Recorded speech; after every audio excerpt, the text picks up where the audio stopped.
Good evening, ladies and gentlemen. Welcome back into another episode of Borderless Sports. Here with your two hosts. My name is Lachlan, and my friend here is Tom.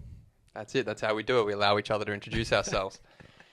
I hope everyone's had a lovely Monday or a lovely Sunday if you're over in the United States. Hopefully we've got a few of you watching from over there, considering that we spend half of our time talking about American sports. Feels like it.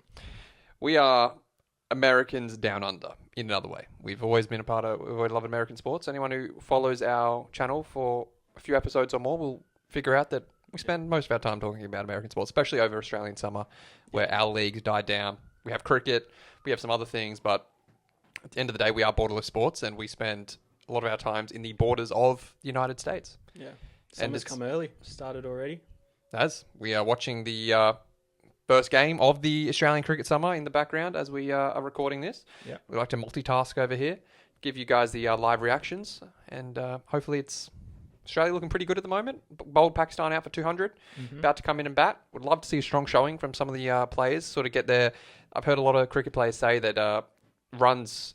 It's important to be in form early. You get some runs under you early in the summer, it helps you in the back end. So if you can get some runs here against Pakistan, and then when the test series comes around, you might not feel that pressure, and you can sort of be a bit free-flowing and can really put us in good stead, considering, which we'll get into later, but India coming off a 3-0 loss to New Zealand at home. Yep. They're not feeling too confident. If we can start off confident in these one-days and T20s and sort of meet India in that first test with runs under our belt, we will have that advantage going into it. 100%. So we'll be getting all to that. But first, I reckon let's go straight into it. NFL. Let's do it.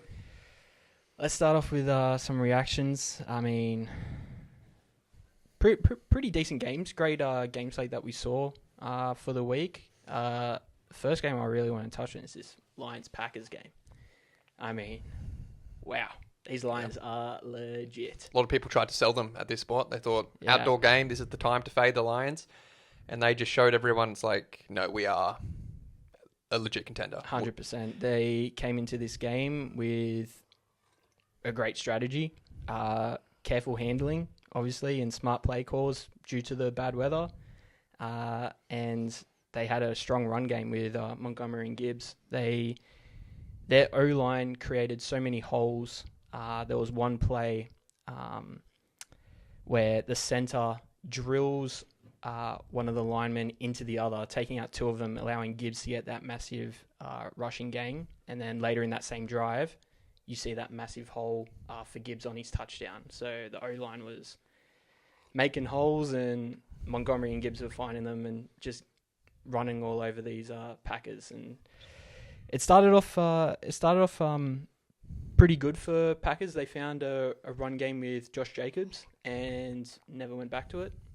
Okay. In the end. Firstly, I would just touch on going back to these Lions, like Goff. There was a big bad weather issue coming in. He's never really performed in the weather, and he goes 18 for 22, 145 yards, a touchdown, no interceptions, 109 passer rating. Perfect wet weather game, really. Perfect wet weather game. As we were just talking about, the strategy that came in, they played really smart and conservative. They got that lead, which really helped with that. The Packers were not always chasing, but once the Lions went in for their first touchdown, were always chasing, trying to be aggressive, ends up hurting them just before halftime. Love throws that interception, pick six. That was a killer. That was the killer. That put them to 17-3. You have Goff playing solid wet weather football, not turning it over, doing what he needs to do. And on the other hand, you had Love, who's turning it over, who's not as careful with the ball. He's a bit of a gunslinger. So all the predictions coming into it that the wet weather would favour the Packers turned out to be false, because the wet weather favours the Lions style more than it does the Packers. We said in our last episode, if Lions will win this game if they control the line of scrimmage and they don't force Goff to throw 30 times. And it happened exactly like that. He only had to throw 20 times. Perfect, not under pressure, got the run game going. On the flip side, the Packers, if you make Love throw consistently, he's going to make mistakes. And in a game like that, you just can't afford to make mistakes. As we said about time per possession. And that's exactly how it played out. And Lions looking like the number one seed now. Really looking like the number one seed. Green Bay just wanted to pass. Obviously, they were just trying to be aggressive. Probably helped with the safety getting ejected after that late hit. Pretty controversial whether it was an ejection or not. What I are you don't saying? think so. You saying no? I don't think so. Like, he probably had time to kind of back out of it, but also it was like 1-2 seconds. Like, helmet to helmet contact, probably, like, they definitely a penalty. Ejection, probably not. And then it probably doesn't help that he goes off the field, gives the bird to the fans, and costs them another 15 yards. It's commitment to the bit. Yeah, so who knows? Maybe that was the turning point. Packers were like, okay, they've lost their safety. Let's try and throw on them.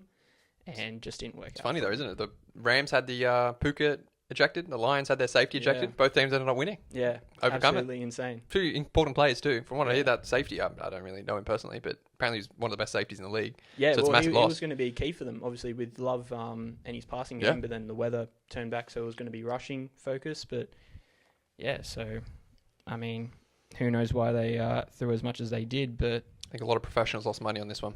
Yeah. I think a lot of the Joes, the public, won big. They just keep backing the Lions, and the Lions just keep winning for them. Favourites went 13-1, I think, this week. Saints were the only favourite that didn't win, of course. So, as we know. This is getting close to... the Saints. Not looking good. It's not looking good. When you lose to the Panthers, we're not supposed to talk about the Saints, but we weren't going to talk about quick it. 20 seconds. I mean, my goodness. We start 2-0. We're on this podcast talking about how things are looking great. We're pinching ourselves, thinking, what a season. I think before that episode, we were saying, we're very conservative with our Saints bias and stuff like that. Like, we're always, regressing on them. And I think that episode I actually came out and said, I think these guys are the real deal. Yeah, the real really deal. good. And since then, it's been a train wreck. Yeah, we know how that's gone. Absolute train wreck. I've made our team a disaster. You have. Yeah. We'll blame it all on you. We got to... Alan, the coach, got to go.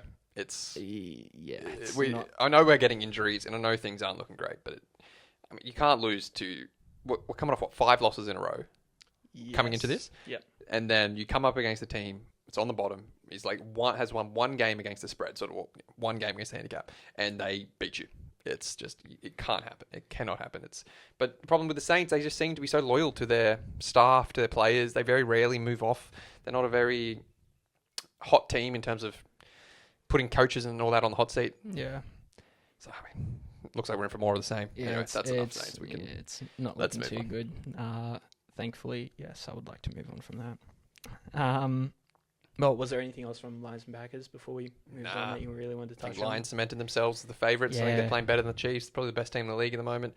I think the Chiefs, you'll never write them out in the playoffs, or in any game, because they've got that clutch, got that Mahomes, Andy Reid, good great defense. But in terms of just pure team, the way it's structured, they're looking like the number one right now. All the pieces.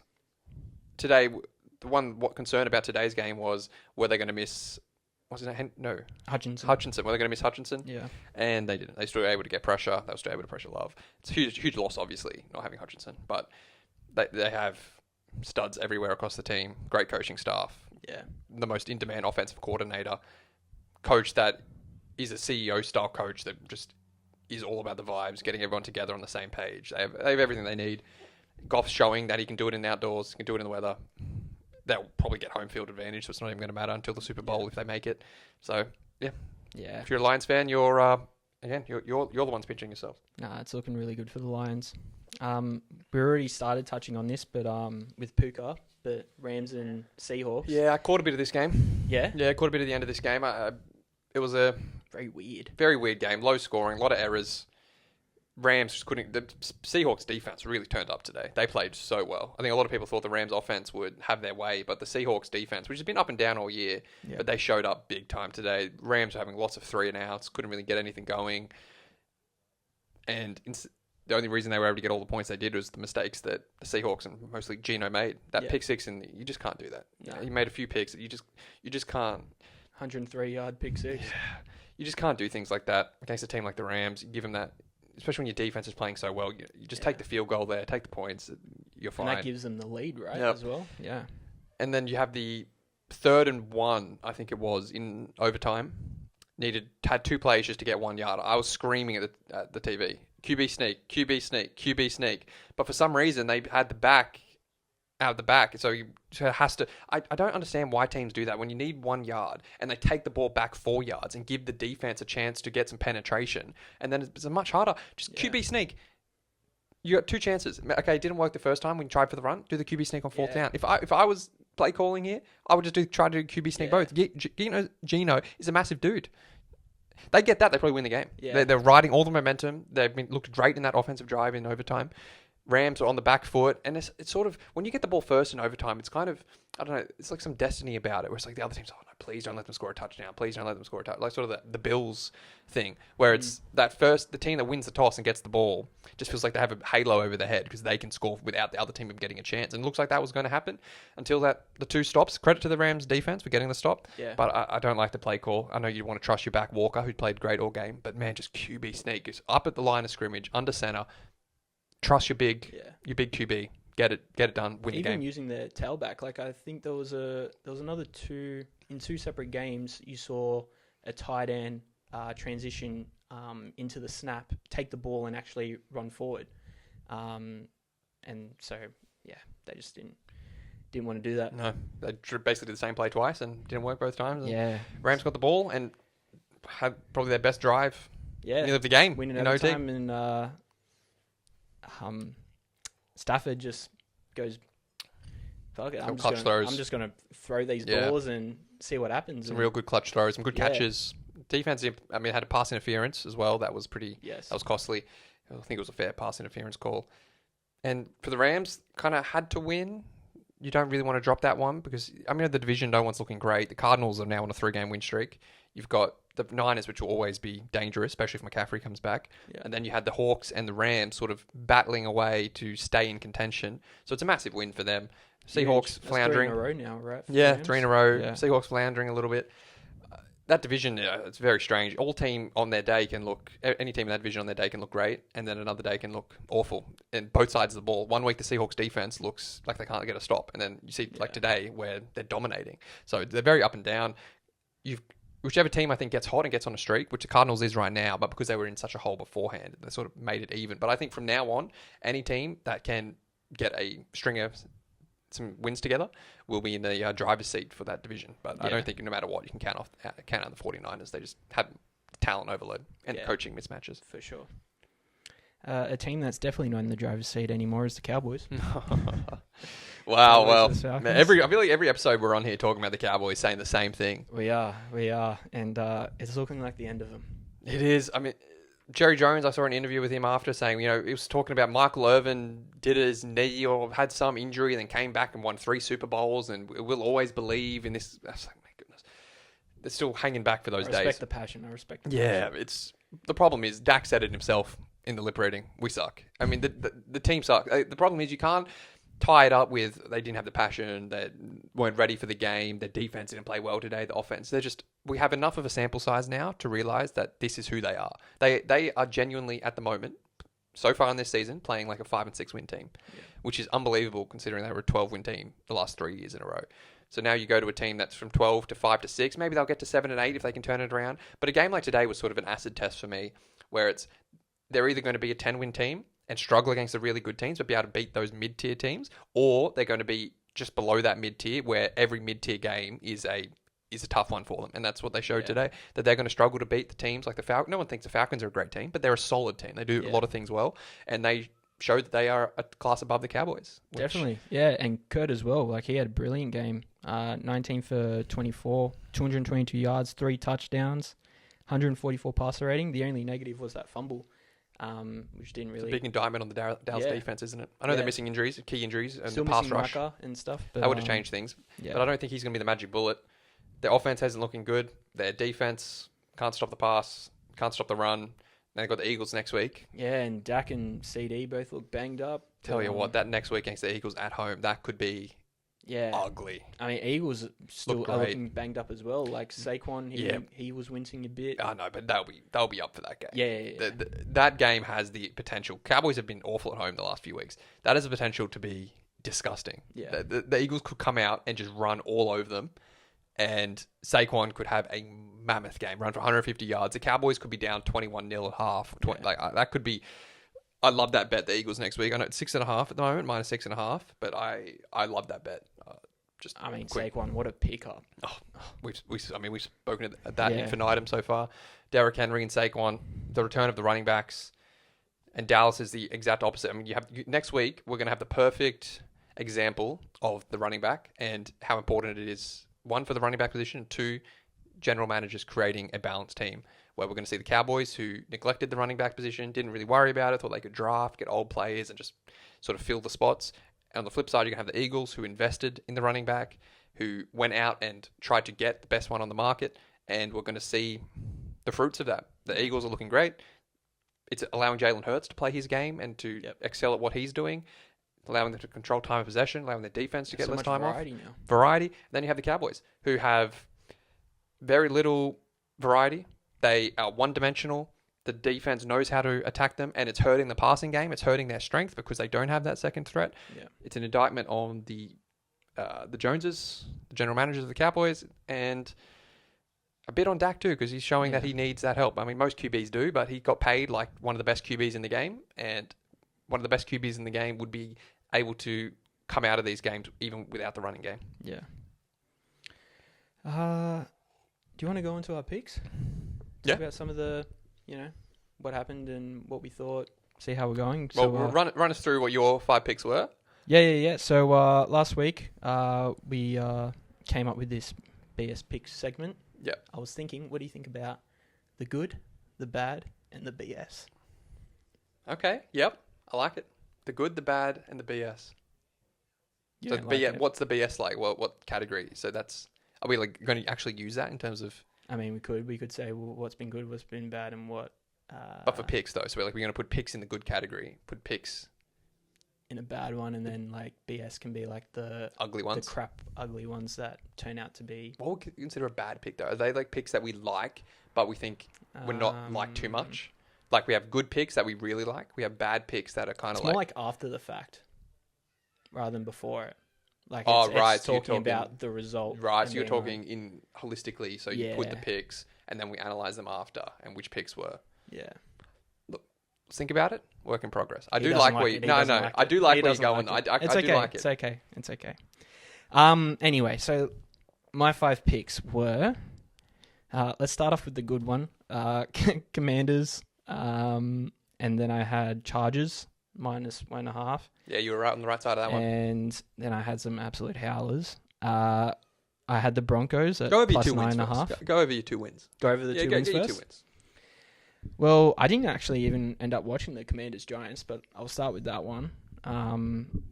But that just looked like a absolute shoo-in from the start. Jaden Daniels is looking like a absolute just continues phenom. To impress, doesn't he? Yeah. He is cementing himself in this Rookie of the Year.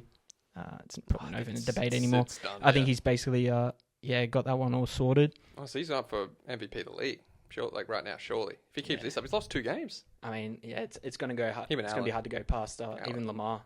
I think Allen's got the nudge over. You think Lamar. So? Yeah, just because Lamar won last year. Yeah, fair. I think Allen, Lamar, Daniels will be the top 3 at the moment. But you reckon a running back, Henry, could win it? Nah. Allen's got all of it, but just because he hasn't won it previously, and I think they've wanted to give it to him the last few years, but he just hasn't had the opportunity. Yeah. It seems like one of those, like the NBA MVP previously. I was just about to say, do you think it's like that? Exactly Jokic like that. Sort of Embiid, they didn't really want to give Jokic voter fatigue. The voter fatigue mixed with just he's due, and I think Allen's due. But if they start losing or they had a bad end of the season, then it definitely opens the door for. I think Daniels will get over Lamar, unless Lamar, because they lost a few poor games. They'd have to go on. I think the Ravens would have to have maybe one more loss or no more losses for them to get it. Yeah, and even still, that the other 2 would have to drop off pretty significantly for Lamar to win it. Yeah, fair. But yeah, the Commanders just a better team. Yeah, Commanders were the better team. Somehow it comes close towards the end. It ends 27-22, but that one looked pretty good early and finished in a good spot. That was a divisional game. Yeah, that was just a bet where you just take the better team. Just trust. Yep. Yeah. Pretty safe one. That was a good one. That was a pretty safe one. Another one that looked like probably a really good pick was the Chargers. I said it on Friday, better offense, better defense, and better coaching, and they just prevailed. They absolutely walked all over these Browns, and Jameis Winston We know the rise and falls that he can have being Saints fans. Went exactly how it was. Up Yeah, and down. and, had the up, then had the down. And it was a pretty big down. So Chargers ended up winning that one 27-10. So that was a very easy bet to ride Chargers throughout the day. defense looking ferocious. They're not a team you're going to want to burst in the playoffs. Just because their defense is so good. You've got Harbaugh as a coach, so they're going to be locked in. They're going to be energetic. Yeah. You've got a QB, even though he's not throwing to anyone. I mean, he's basically throwing to you and I out there. And the fact that he's still able to make plays, he made a couple great throws today. They're a scary team just because their defense is locking no one everyone can score down. on them. I mean, Paul Browns. I mean, you remember this game, I was kind of hesitant to go all in with you on the Chargers. I like the Chargers, but I just thought that this could be an uptick for the Browns where it rides momentum. They're at home. Winston doesn't have to be excellent, but just sufficient. Yeah. And yet, you're right. The Browns, it was just a continuation of the Winston roller coaster, and the Browns aren't an uptick. It's just going to be more like this. Every week, one week, I reckon follow the Browns. One week they're going to look great, and the next they'll look poor. I didn't even expect them to get to 27 points that they ended. I just thought they just needed 15 to cover. Yeah. Easy. And so, they end up doing it pretty easily. The offense exceeded expectations. Yeah. The Browns' defense, it hasn't looked as good as they were last year. No, they're nowhere near as good. No, they have regressed a bit. All right, now we'll get into the your ugly ones, brother. Sorry, I tried to warn you about these ones too. You did. I actually, I kind of warned myself because I was on the Ravens beforehand. I said it, and then I switched up, and never do that. So, Broncos, Ravens. I was on the Broncos side. You were on the Ravens. Yep. And confident on the Ravens in this one. Yeah, Ravens showed their class. Henry absolutely had so much success, and usually against a Broncos defense that had success stopping the run against their opponents. Well, one of the best defenses in the league, and they made them look absolutely make them look silly. They're very young and looked very inexperienced. Denver, so that was a pretty bad. This was just I don't take anything away from Denver from this game. This was just a game where Ravens were always going to win. Yeah. Coming off a lot, whenever Ravens lose, because they do lose to poor teams. They've done that the last few years. But whenever they come off loss, just back them. They are the best team at the blowout. Maybe with the Bills, but I probably put the Ravens ahead. The way they're built this year for offense can just destroy teams early. You just can't hang with them. Yeah. And the defense played a bit better today. I mean, it helps when you're versing a rookie QB. He's trying to just throw and come back from a big deficit. But I think both teams are exactly what we thought. The Broncos, don't take anything away from them from this game. The Ravens are just a couple classes above. Yeah. And they sort of flexed their muscle today. And I don't think even at -14, -15, I still would have backed them in this game. Yeah. Pretty safe pick for me. Yeah. Nah. Should have trusted your gut initially on this one. I should have. But so that hurts the rating there. But as we said, Lamar, efficient game. He went 16 for 19, 280 yards, 3 touchdowns. So good. Ends with 158 passer rating. Ravens absolutely showed their class against this inexperienced Broncos. Another one. This one was probably the worst pick out of all of them. Bears vs Cardinals. Yep. It was what we said last week with the Bears. The way that Hail Mary against Washington was either going to galvanize them, they'd come back strong, like what you thought they would, or, as I thought it would, that the coach putting all the blame on the players, demoralized them. Their offense was slow, stagnant. And the Cardinals have seemed to have somehow escaped the roller coaster. They have put 3... I don't think they'd had back-to-back wins. I can't remember the stat, but it was a significant amount of time. They had back-to-back wins since 2021 or something. I mean, that's wild. So now that they've got 3, Cardinals are looking good. Yeah. They looked good at the start of the year. Remember, we were on them, and then we bet on them in week 3, and they cost us big time. Yeah. Yep. They got smoked. So, but now the Cardinals are looking first in their division, looking very nice. Yeah. So Bears, definitely some soul searching to be done there. They went on that 4-game win streak against some teams that weren't too good. How good are they really? I don't know who they've got this week, but I had a look. I think they're... Yeah, can you bring that up? I'll quickly bring that up. Because they're in serious danger here because we all know that the fans don't like the coach. They don't like the coaching. Pats, that's dangerous. The Bears are currently -6.5. Wow, at home for Bears? At home. See, that's dangerous because if they start losing or look poor against the Pats, their fans are not going to give them any... Yeah. The fans already want the coach out. They want Eberflus out. They want the offensive coordinator out. Yeah. It's looking messy. It's basically going to... If they lose or don't look good in this game, you can erase that 4-game winning streak, and they're exactly back where they were after the initial struggles, where everyone's going to be calling for the coaching staff's head, questioning the viability of Caleb this first year, how good they were, how good he is, the Bears has the potential to blow up and get real ugly. Yeah. So they need to get it together fast. Maybe some Bears fans will be thinking, let's get the pain over with now and lose these games so we can get the coaching staff out and get in some offensive coordinators. So I was listening to some Bears fans today, and they just find the way the Bears coaching staff is offensively is just awful. You can just defensive coach, head coach, and they just don't like the offensive coordinator. Yeah. So the thing is, that's not going to really get better with years. You are who you are in that sense. Yeah. So I think a lot of Bears fans would just want to rip the Band-Aid off, get that coaching staff out and rebuild with Caleb with an offensive coordinator and head coach that know how to get the best out of him.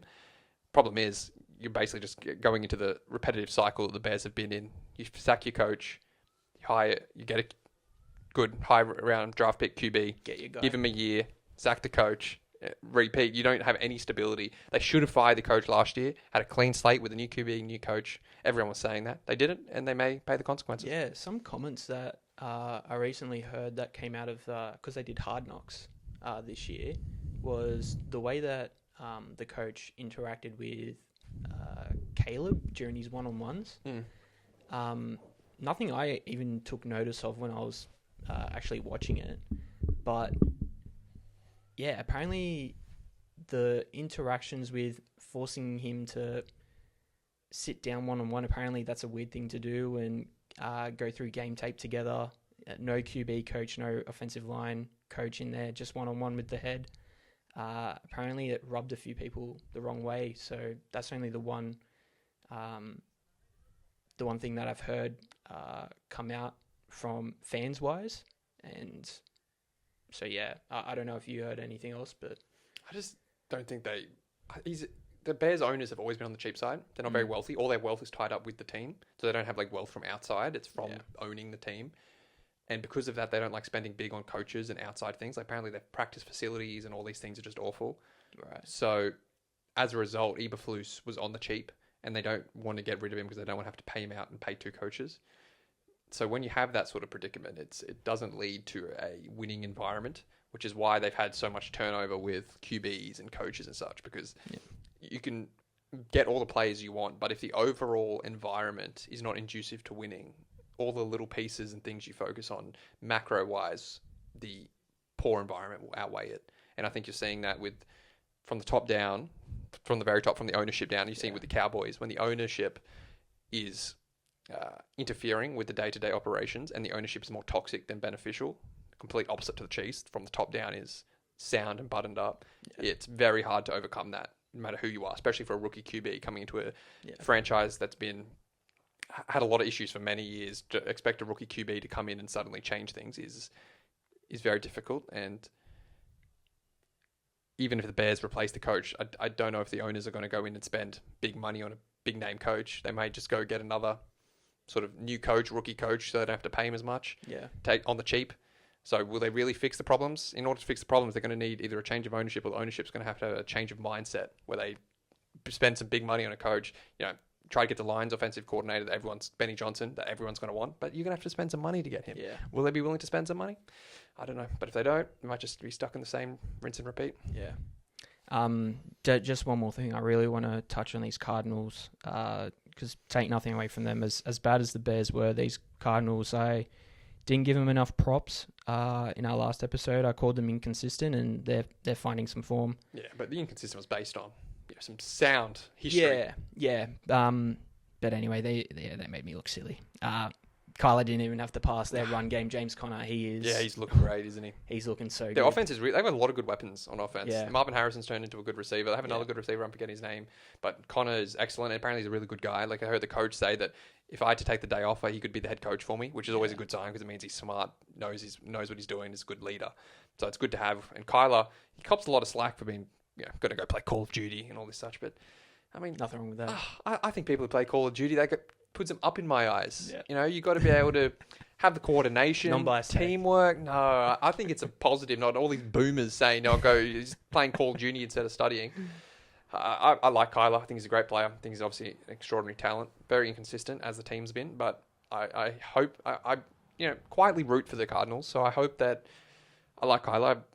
as a player and as a person. So I hope that they are able to string a few more games together and he can sort of shed this inconsistent tag off and they can really make a run and make the playoffs in a division that's so-so at the moment. Definitely a team that take note of and follow. Still don't feel confident betting on them though. I never will. Yeah, you've been burned a few times, both sides. And then this last one, this rounds out my 5. The Bills and Dolphins. We were both on the Bills here, and they end up winning. It didn't go to OT, did it? No. They were the better team. Yeah. So probably should have been bigger. They were the better team. Yeah. They had a touchdown that apparently should have been a touchdown. They got called back from a very, I don't know what word you want to use, sort of weak flag. And then they took the field goal instead, and they were never able to sort of build the massive lead. They sort of kept the Dolphins hanging around. So usually in the Bills in this spot will, early on in the first half, like they did in the first game against Miami, will just put 3 touchdowns on you and you're just chasing the game and they can just pass rush you. But as a result, they weren't able to get the big lead, which meant the Dolphins could keep running. And the only offense they were really able to generate was from Achane running the ball. Yeah. Achane had a great game. And as a result, they were able to sort of keep it close and weren't relying on Tua having to throw it consistently which they would have had to do if the Bills were able to get a big lead on them. So honestly, this was a bet that I feel like we were on the right side of. Bills were the better team, and I think just them not being able to turn their dominance into points was what kept the game close and helped the Dolphins cover. Yeah, but nothing takes away from Josh Allen. He was still looking pretty good. He only had that one interception, which was unlucky. It was a tipped ball off the receiver's hand, so happens. Obviously, nothing you can do there, but. Yeah, Miami rushing the ball, didn't really get their receivers into the game until late towards that end drive. And Bills win by 3. Yeah, Bills. We missed the stranglehold. Bills stranglehold in that division now. Yeah. Dolphins season's basically over. It's unfortunate. High hopes at the start of the year, but it seems to be gone. And I don't see any. I mean, Bills could shut up shop for the rest of the season. I don't think anyone's beating them. So yeah, looking good for the Bills fans. So that ends up my 5 picks. So I go 2 and 3. 2 and 3 this week. Going below 500, and you're 3 for 1, still with 1 remaining, which is our next preview. Of the Chiefs and Tampa +9 against the Chiefs tomorrow. That's not really too much of a football analysis, more of a handicap, just number analysis. Yeah, like to take the Chiefs or fade the Chiefs on a big number. I think that.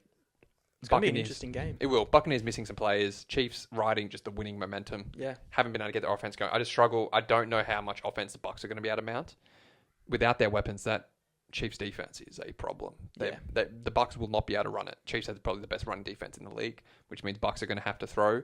Without their main weapons, who's Baker going to be able to throw to? Yeah. I can easily see Baker getting picked off 2 or 3 times in this game. Yeah. And if that happens and the Chiefs turn those into touchdowns, it's going to be a bad night for me and all my Bucs bettors. I think the only chance but the main chance for the Buccaneers to cover this is if they can stop the Chiefs in the red zone. Chiefs have had some red zone struggles this year.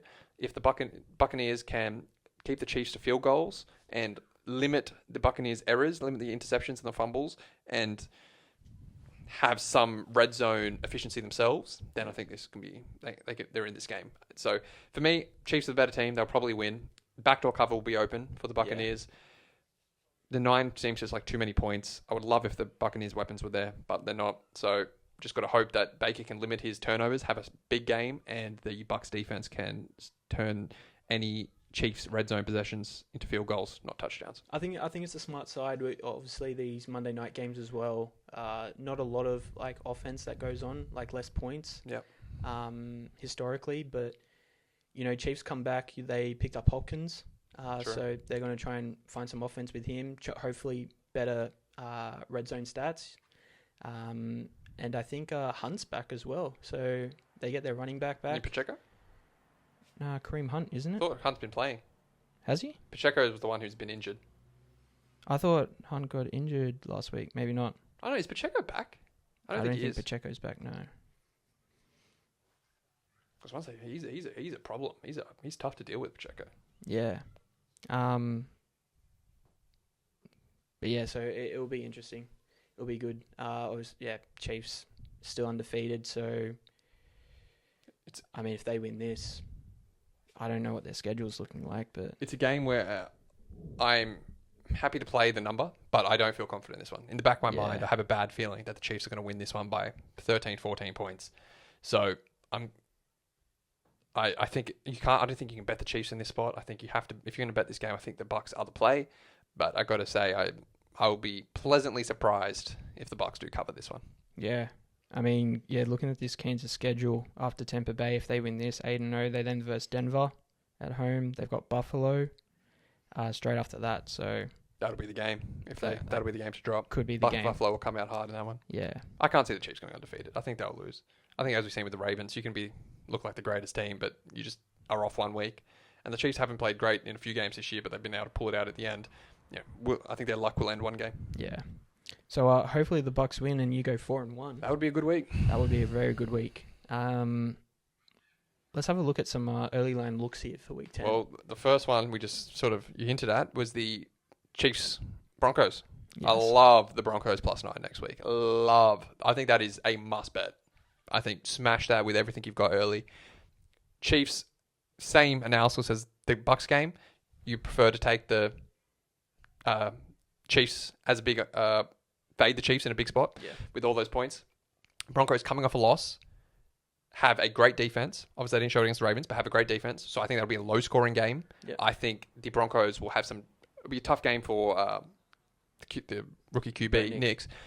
But I think those points in a divisional game, Broncos last year beat the Chiefs. They have a pretty good record recently against the Chiefs. I think that's an absolute must bet. Yeah, it scares me. Really? You don't like betting against the Chiefs? I don't like betting against the Chiefs. I don't usually take the big point underdogs. But Chiefs, you know the stats though, right? Of like Chiefs. I do know the stats. I just see Chiefs. I'm comparing it to this Ravens game. Ravens aren't the Chiefs. Probably I though. shouldn't though. Yeah, but the Chiefs defense, I would say Chiefs have a better defense than the Ravens. Denver couldn't move the ball on those Ravens today. How are they going to go against a Kansas City team? I don't think. I think Chiefs might win that game 17-13 or 17-10. Yeah, so you just think I think it's going to look like a few previous games of the Chiefs this year where it's just low scoring. Either offense, a lot of 3 and outs. Yeah. Chiefs defense looks dominant. The other team's defense is able to stop the Chiefs offense. The key thing is how will who's the new wide receiver you just said? Hopkins. How he goes with it. If he comes in and starts opening up the playbook a little bit, well, that could throw a spanner in the works. Yeah. So if Chiefs come out tomorrow and their offense looks incredible, that 9.5 could go up to 11, 12.5. If it does that, I'm more than happy to jump on. But either way, I'm on that. That's for me. That's a spot long term is going to win you money. Yeah. Divisional game, Broncos coming off a loss, which again is I feel like really important because I think they'll be up for this game against the Chiefs. Divisional game, Chiefs will probably be going into it undefeated. Peyton will have them up and ready. Chiefs, maybe looking forward to the Bills the week after. Maybe a possible come down spot. I said you will not be able to move me off that Broncos pick, no matter what the number is. Yeah. Was there anything else that jumped out at you? Yeah, there was one other. You got Steelers here at +2.5. Like Tomlin as a dog against these Washington. Yeah, you really want to fade the Commanders at the moment, though. I don't. Washington is a scary team. They've beaten the spread like 6 games in a row. Yeah. That is a ballsy move to try Daniels is looks unflappable, insane, and that even their defense is just looking better and better as the weeks go by. The other game I really liked, which has moved in my favor or against me, depends how you say it. It started out at 6.5, it's now down to 5.5. Is the Bengals against the Ravens? So Thursday night game. I think this will be an extremely high scoring game. It is a Thursday night game, which is typically lower scoring and favors the home team. But Ohio and like Cincinnati and Baltimore aren't too far apart. It's not like you're going from East Coast to West Coast or something. So I don't think the home field advantage is going to be that much of a problem. Bengals looked good today. Burrow had an excellent game. I think both QBs and both offenses will be able to exploit the defensive deficiencies in each other's team. I think this will be a high-scoring game. I think the Bengals play better against good teams. I could easily see this being a field goal game, and I think Bengals are desperate. Ravens are coming off a big win. They are a little up and down. Even if Ravens get up early, I think the Bengals could come back in this with their weapons they have. We'd love to know what T. Higgins' status is. Hopefully he can play. Yeah. Either way, though, I think the Bengals in this spot, the pros are obviously with me. It's come from 6 to 5. I wouldn't be surprised if this closes at 4.5. I reckon this is going to continue to come down in the Bengals side. I reckon a lot of the public might be on the Ravens here because of how the Ravens played today. I think they might expect the Ravens. I think a lot of people, the public just like betting on the Ravens. I think the pros will come in heavy on the Bengals. And that's one that I really like. I didn't feel too strongly about any games last week, which I may go 4-1, which could be a sign. Yeah. But this week, those two I really like. And there's one other that I sort of touched on before, Eagles, -6.5 against the Cowboys. Yeah. In that one, I'm basically just trying to continue the flow from the season. Just Cowboys look very poor at home, come out flat, divisional game. Eagles are going to be up for it. Cowboys know they're bad. They're going to be in their own heads. They're going to be concerned about how they're going to look at home if they concede another big loss, what the fans are going to do. It's just all capitulating around them. The coach is going to be tight. The QB is going to be tight. And then on the flip side, you have the Eagles, who probably see this as an opportunity to really rub it in the Cowboys' face. The 100%. Eagles' strength is the Cowboys' weakness. Yep. I can see the Eagles running it down Cowboys' throat the entire game, Saquon having a mammoth game, and this being an absolute embarrassment for the Cowboys. Yeah, Dak and CD both got banged up today, and Saquon, he could be up for a big game, especially if Micah still doesn't return. He might honestly do all the offense himself. Yep. So I don't mind that play. Those 3 games I'm very, very strong on early. What are your thoughts on Falcons -3.5 against our Saints? Yeah. We're not going to have Olave, and having no weapons really hurts us. It's an interesting game, isn't it? Falcons are clearly the better team. Divisional game, so usually those are pretty tight. Divisional home dog. Typically, you want to take the divisional home dog at 3.5. But the Saints are just been so bad. It's like sort of you're betting, do you think they can just mount any offense, sort of show any fight? They just lost to the Panthers today. Yeah. You know, the Falcons just beat the Cowboys, a desperate team, playoff team last year. A team that we smashed week 1. Like, what a turnaround. You're kind of just hoping the Falcons drop a little bit and we pick it up because we're at home. Yeah. To me, honestly, that's a stay away. I feel like our Saints bias may come into that where we go either way on them, we're up or down. It's a 3.5, maybe at 2.5. I don't mind the Falcons in that actually, but at 3.5 for me, I just kind of want to stay away. Yeah, no, fair. Any other games you like? Not really. I was just having a look, and a lot of these lines, like a lot of them are pretty spot on. What do you think? Lions 4.5 over Texans. I mean, these lines are legit. I don't know. I might have to swallow that 4.5 against them. Texans are very banged up, have a lot of offensive players out. They look really poor against the Jets. They looked very poor without their two main guys. I think they're getting someone back, one of the wide receivers back. Okay. Which will be Tank Dell or someone. I don't know, but they're getting someone back.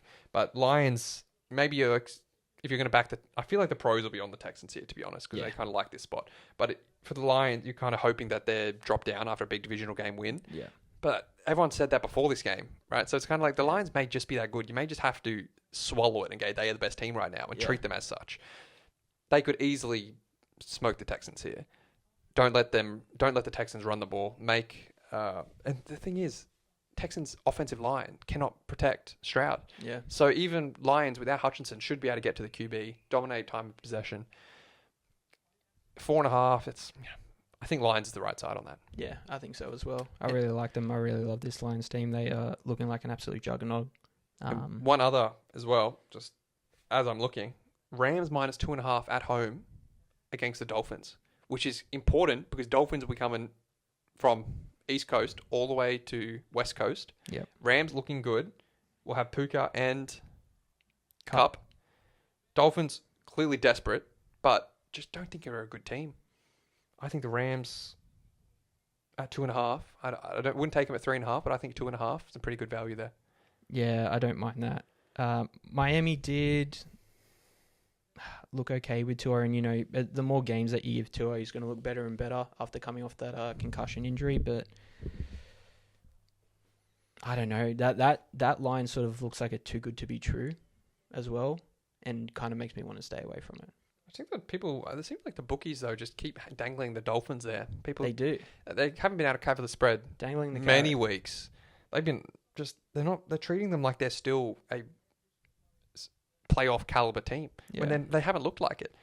Today they covered against the Bills, but They didn't look competent in that. They were outclassed. Sort of continuing the Rams' momentum, kind of hoping they keep building on what they've been doing, keep the win streak going. I can understand the hesitation, but it's more just that, again, East Coast to West Coast, big travel, Rams at home. Anyways, don't feel strongly about that one as the other three I said, but definitely it might be a sort of Tuesday. It's a single game, so it might be the same game multi type thing where you go, see what props are. Rams minus 2.5, cup to score or something like that. I don't know. We'll see. Yeah. I hate same game multi props on NFL. I don't think I've won one in ages, but anyways, I always lose mine by one leg, so I'm with you. We'll keep trying. So yeah, that's a good early look at what we think about for week 10. So let's move off from NFL and let's talk some motorsport. Let's talk some F1. It was a good race, crazy race. The wet was wild. Once you throw the weather into it, anything can happen, and that's what we saw. We saw an absolute, probably a masterclass. We saw Max Verstappen flex his muscles. Yeah. 17th to first. Yeah, it was massive. I think he jumped 7 spots after the first 1 or 2 laps. He was 10th after the second lap, I'm pretty sure. Once the wet weather comes in, it's a lot less. Obviously, there's still strategy around, tires and stuff like that we saw come into play, but it's a lot less about the car and about what the driver's skill is. And Max just comes out and drops the hammer. The wet weather separates the wheat from the chaff. It shows the drivers that have the technical mechanical skill compared to the drivers that are just good at sort of the repetitive laps, like just putting in consistency, versus the drivers that have that natural God-given ability. And Max, I think, epitomizes the just general gifts that he's got in just being a pure racing driver. I can't remember a single sort of negative that he had on the I think the whole every race. other driver had a moment during the race. Well, we saw Lando. He goes wide twice. Many moments. And gives up you saw previous spots in both of them. Saw previous world champions, Hamilton, Alonso, all having problems. Piastri had many problems. Both Ferraris had many problems. Every driver, apart from Max, looked like the conditions got to them at some point or another. But Max just kept doing what he was doing. Having to go through the field in those wet conditions is tough. He was making moves down the inside at turn 1. Yeah, the spray on all those cars. Unbelievable. Especially at the start, being so far back, like so many cars in front of him, he found a way to find the holes and find the gaps. And you know what's crazy? Is I still don't think Max gets the respect he deserves. He's a 3-time back-to-back world champion. He has been dominating every teammate he's had. He has been in a class of his own since he's come into the sport. He time and time again shows he can compete in any conditions, any track. When things get hard, when the track is wet, low grip, that's when he performs his best. Yeah. He, in my opinion, is the best driver in the world, and I do not think it's close. I think Norris is trying to give him a challenge, but you saw today the difference. Norris had every opportunity today to separate himself. He had a poor go into turn 1, lost pole position, and then as a result was stuck behind Russell. And you could say that Max got lucky with the red flag when it came, got the free pit stop. But at the end of the day, if Norris had controlled the race and been in the front and not got overtaken by Russell into lap 1, he would have been able to create enough of a gap in front and control his own tyre choices and all that, and controlled his own destiny. Instead, he just got some unlucky with the red flags and all that. Team made the wrong decision, and Max put himself in that position to be able to take advantage of the fortunate luck. Yeah. So I can't say enough highly about Max. I think he's, again, underrated because of his sort of personality. He's not very outspoken. He doesn't really flaunt his wins around too much. He sort of just does what he does. If anything, he's still cranky, the cranky old Max. Yeah. But I think when you break it down, he really is. He should be getting the respect that even Hamilton and all these guys get. He's won 3 champs. Hamilton gave him his props. He responded on social media saying, massive drive. So he's getting props from at least the real big guns in the league. But I mean, Norris after the race, it's not talent, it's just luck. Is that what he said? That's a quote that came out in the post-race interviews. You could just say, straight after a race, he hasn't looked at any tape but yeah. It's, Norris is turning out to be a bit of a crybaby, I've got to say. I'm not a fan of Norris. Yeah. I haven't been. I mean, I just cannot stand when drivers get on the radio asking the team to swip the drivers around. Every time he's behind Piastri, he's on the mic saying, just coming up with some whinge, yeah, I know. Great teammate though. Great teammate, but man, every time he's behind him, he's on the team saying, "What are you doing? Let's flip us around." He in this today said that he asked the team to pit to overtake. Let's change tires. Let's do all this, and then they switch tyres, and then after the red flag comes on, he's on the radio saying, "Why did we switch tyres? I said to stay out," and all this. Yeah. It's like it's never his fault. It's always everyone else's. It's just, I don't know, maybe I'm sounding like a crybaby, but man, he annoys me. And then that comment, I didn't see that, but he made many mistakes today. In turn one, again, he cannot get he's converted one pole position, and he's had, I think, 8 or 9. Not converted. He's had one pole position out of 9 where he's actually led out of the first turn. So he's clearly got a problem there. Multiple times he went off the track and had to come back on. He made a mistake in his driving in the wet weather. Yes, he got unlucky with the red flag, but that's also team management sort of correct timing. Red Bull could have easily brought Max in under the safety car, but they didn't. They kept him out. Yeah. That's not luck. That's good management. Yeah. So, and then Max didn't make a single mistake. Came from, how could you say 17th to 1st is all luck? I'm pretty sure he probably would have only been talking about how him and Russell went into the pits and they stayed out. But it's just poor taste though. You can't call that. This is again what I'm saying. This is a 3-time back-to-back champion who's just come from 17 to 1st, and then Norris it's not skill, it's just luck. That's just poor. I hope Max wins. I think he will now. This was Norris's chance. There's only 3 races left. Max would have to capitulate, and he's not the kind of guy that's going to capitulate. No. So he's going to be a 4-time champ, 4 times in a row. I mean, credit to him, and I hope he finally gets his flowers. Luck, so. No, I hope he finally gets his flowers. I know he's been in the best car the last few years, but all the champs have been. Yeah. Hamilton was in the best car. Schumacher was in the best car. Every drivers champion is in the best car. Max has not been in the best car this year. He was the first few races, but since then he's been in probably the 3rd best car. This was his first win since the Spanish Grand Prix back in late June. And you were saying what Paris is coming. I mean, Red Bull are going to come 3rd in the constructors, and Max is going to win. Why? Because Max is the best driver. Yeah. If he was even a mediocre driver or just sort of the 2nd-tier driver, Red Bull, they wouldn't even be in the fight. Yeah. Their car's not as good as the McLaren or the Ferrari, and yet even when they are the 3rd best car, he's able to come 3rd or come 4th when he really should be coming 6th or 7th based on his car. But because of his individual skill, he outperforms his car. Yeah. Which is why when the Red Bull is the fastest car, it got a little boring because he's so good that when he has the fastest car, he ain't ever losing, which he showed last year where he won nearly every single race. Yeah. I can't say enough good things about Max Verstappen, and if anyone knows me, they'll know that I was not a Max Verstappen fan initially. You're a Lewis guy. I was a Hamilton guy, and I still am. But what Max has done, if you don't respect it or you don't give him your props, then I think you're just being blinded by whatever bias you have against him. Because any objective terms, Max Verstappen is the greatest driver in the world right now. Yeah, and I don't think it's close. Flip it. Anything else you want to touch on from that F1? That was a real passionate speech that you ended with that. Yeah, I don't want to add on to that. I've always respected people in sport that get to the top and stay to the top. Yeah. That's just for me. I think that's when people can separate. I think people can get to the top with a chip on their shoulder, but being able to stay there requires some character, some mentality, some real personal characteristics that you can't teach. Obviously, on top of the natural talent. So someone like Verstappen, that's from the moment he's got into F1 has been title as his aim, got his first title, and has not left the podium, has not left being the best. And I personally respect that more than anything else in sport. So I like the Chiefs, what they're doing, what the Patriots and Tom Brady did, what Tiger Woods did, what LeBron James did. Any of these champions that were able to sustain greatness for a long period of time, I hold in very high regard. So it just annoys me a bit when I don't see Max getting the props he does, because I think when his career is done, people will look back and go, my goodness, how did he do that? So I think people need to appreciate what he's doing now in the moment rather than after the fact. Yeah. And I think the only reason people don't is because his personality is a little prickly, and it's not for everyone, but it's not for me. Yeah, I'm talking to you basically.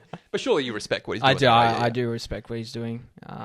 Such a talented driver, and today he showed it. Absolutely outclassed them all. Yep. Let's move on to some cricket. Yeah. Yeah, let's start. Well, obviously, we've got... Quick update in this one, yeah. Australia 2 for 62 after 10 overs, well ahead of the run rate. only need 142 from 238. So this is going to be a matter of... Yeah, both openers out, which looked pretty early as Matt well. Short, 1 for 3, and McGurk, I think, got in the teens. Yeah, but right. weren't able to really get going. No, so they were both sort of vying for a spot once Head comes back. Obviously, he's out of this game with the birth of his second child. But so I was hoping to see either one of them have a big game. I was actually looking at Short for most runs in the innings. Didn't end up putting it on, so smart. Thankfully, I think McGurk's clearly the more exciting to watch, but I think Short offers more because he can bowl. He can put in some really good overs, especially in one day. He's going to be able to. You saw in the for the Adelaide Strikers in the BBL that his bowling is top tier. Like, we're not talking he's going to be in a team just for his spin, but man, it's more than competent at this level. So I think having an opener like that can bat for a long time, has a good array of shots, that can also bowl, I think is a huge asset to a team. Whereas Fraser McGurk's clearly just a power hitter, right? He doesn't really offer he's good in the field, but he doesn't really offer too much with the ball, or doesn't offer anything with the ball. So then you see McGurk 16 or 14. Yeah. So he's really struggled to get many runs for Australia. He played really well for the Delhi Capitals in the IPL. Had a couple of insane innings. Wow, what a 6 from Inglis right there. Yeah, that's huge. But I think all of Australia and the selectors are just hoping that McGurk, if he can get it together, he would be electric for us at the start of the innings, because you just know he's going to get ahead. Him and Head just going to go after every ball no matter what. Is such a fear, strikes fear in the other team, which I think you really need in cricket. But I mean, I think Inglis as well, personally, is one of our shining lights for Australia at the moment. Yeah. He is, as a wicketkeeper, he's like got so much Gilchrist in him, where as a batter, man, he would be in a team just purely for his batting, I would say. And the fact that he's a great keeper too, I think he's absolutely invaluable, and I hope that he becomes our keeper in all 3 formats. It's looking like that, definitely, for sure. I really like, obviously it's good to see Smith still in there. He's 28 off 27 Yeah, good strike rate. So I think he was coming off some bad form, so he needs a good start. This is huge for him. This is huge. So if he can have a good start to the summer, it could be a rough series for India. They're already coming off a rough series. Yes. Well, New Zealand, got to give them plenty of credit. Whitewash, 3-0. I think it was the first time India have ever been whitewashed in a 3, 4 or 5 match series on home turf. Yep, first time ever. I don't think New Zealand had won a test in India in like 36 years. A test or a series? Like one match? Maybe a series. I mean, it could be one match. I've got a test down, but maybe I read that wrong. Even though it could be a match. Because that actually does sound insane. Because India is a tough place to win. Yeah. Tough for any team. So for New Zealand, I mean, man, what a win. And the way they did it in that third test, I think they had to defend 130 or something. It was one of the lowest... second lowest ever defended in India. Yeah. Which is, I mean, what a performance from the bowlers. Just... The batters did it, I think, in the first 2 games. They batted really well. Yeah. And then you saw the bowling just in that third game. The spinners outperformed India's spinners, which is remarkable in India. Yeah. They just had a lot more passion. They were energetic. They were together. Just a really proud performance, I think, from New Zealand. I think the country would be very proud of their team. And I think they have England coming over for so that'll be a great series. I mean, that will take a lot of confidence from this. And in England, losing to Pakistan, I heard some mumblings in India from the English media saying, again, whenever they lose, it's, Bazball, it's not sustainable and all this such. Yeah. But that's going to looks like a great series. I mean, New Zealand at home will have heaps of fans coming out to the games. We'll be riding high confidence-wise. England coming off a loss.